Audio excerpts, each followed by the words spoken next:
Assalamualaikum warahmatullahi wabarakatuh.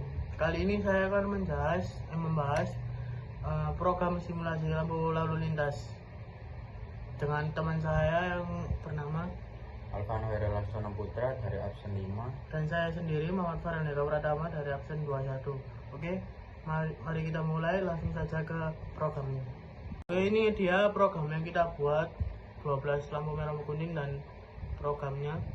Nah, kita akan menjelaskan program yang kita buat. Oke, yang pertama ini ada pendefinisian pin LED. Program ini menggunakan 4 jalur lampu lalu lintas, jalur 1, 2, 3, dan 4, dan setiap jalurnya memiliki 3 lampu merah, kuning, dan hijau. Pin division ini sesuai dengan SP32. Contoh, red 1 sama dengan 32, green ke 14, dan seterusnya. Tujuannya agar lampu bisa dikontrol secara terpisah. Oke, selanjutnya akan dijelaskan oleh teman saya. 2. Asumsi daya dan variabel energi. Setiap LED diasumsikan membutuhkan 0,06 watt 60 MB.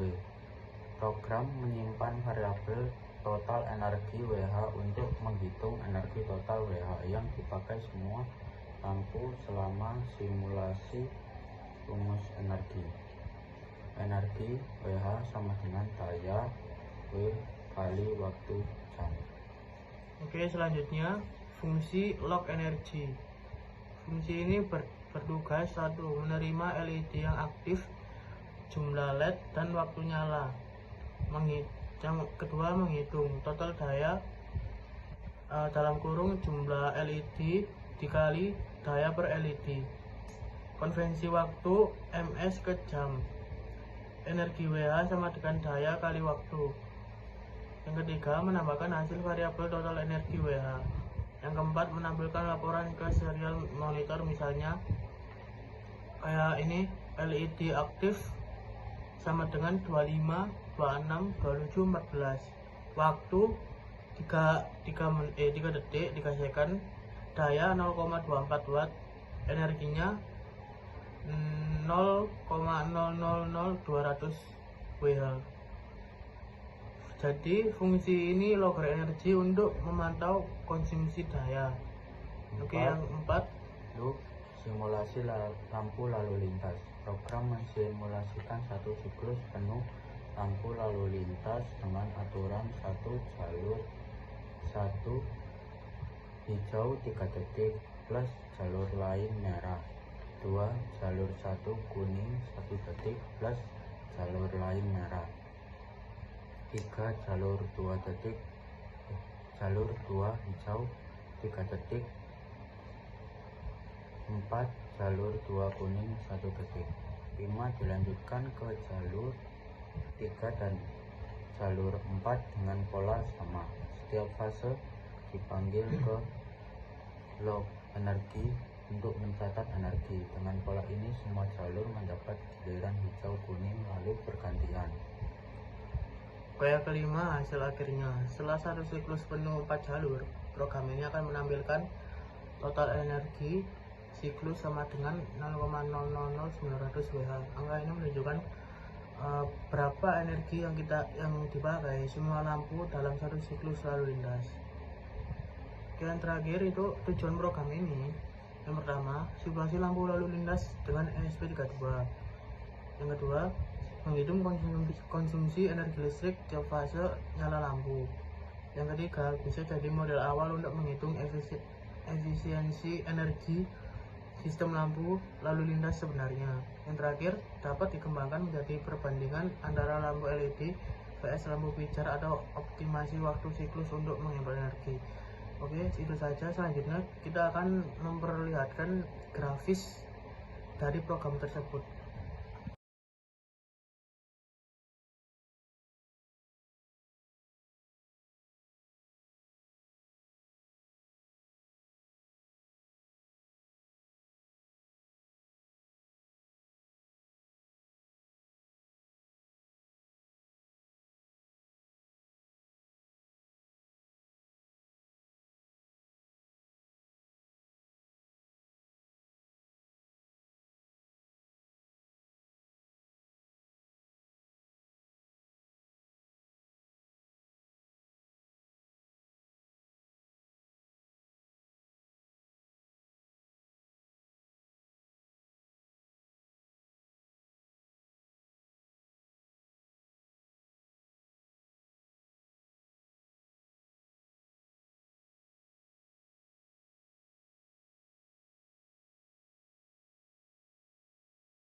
materi selanjutnya kita akan menjawab pertanyaan dari program tersebut ya.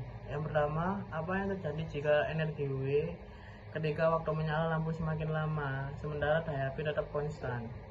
Energi W yang digunakan akan semakin besar seiring bertambahnya waktu menyala karena energi berbanding lurus dengan waktu jika dayanya tetap. Jadi selanjutnya akan dijawab teman saya.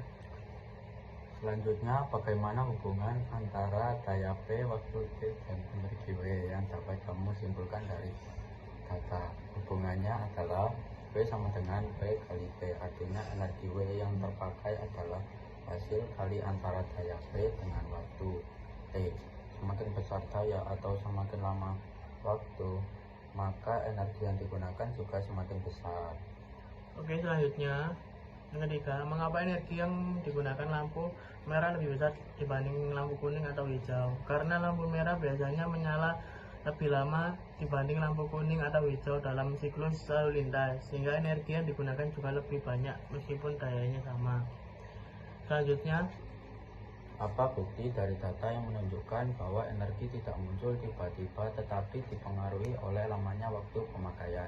Buktinya adalah nilai energi bertambah seiring waktu. Jika lampu nyala 1 menit, energi kecil tetapi ketika menyala 5 menit, energi lebih besar. Hal ini menunjukkan energi akumulatif bukan muncul sekaligus. oke, selanjutnya bagaimana pengetahuan tentang konsumsi energi pada lampu lalu lintas ini bisa kamu kaitkan dengan bidang teknik jaringan akses telekomunikasi. Dalam bidang TJAT, perangkat jaringan seperti router, switch, dan BDS juga bekerja terus-menerus. Pemahaman konsumsi energi penting agar perancangan sistem hemat daya, stabil, dan tidak boros listrik. Sama seperti perhitungan energi pada lampu lalu lintas. Selanjutnya, bagaimana prinsip dasar energi ini bisa digunakan untuk membangun argumen tentang pentingnya efisiensi energi dalam sistem jaringan dan perangkat elektronik?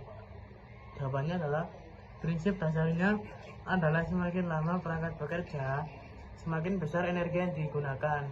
Jika tidak efisien, konsumsi energi menjadi tinggi dan biaya opsional membengkak.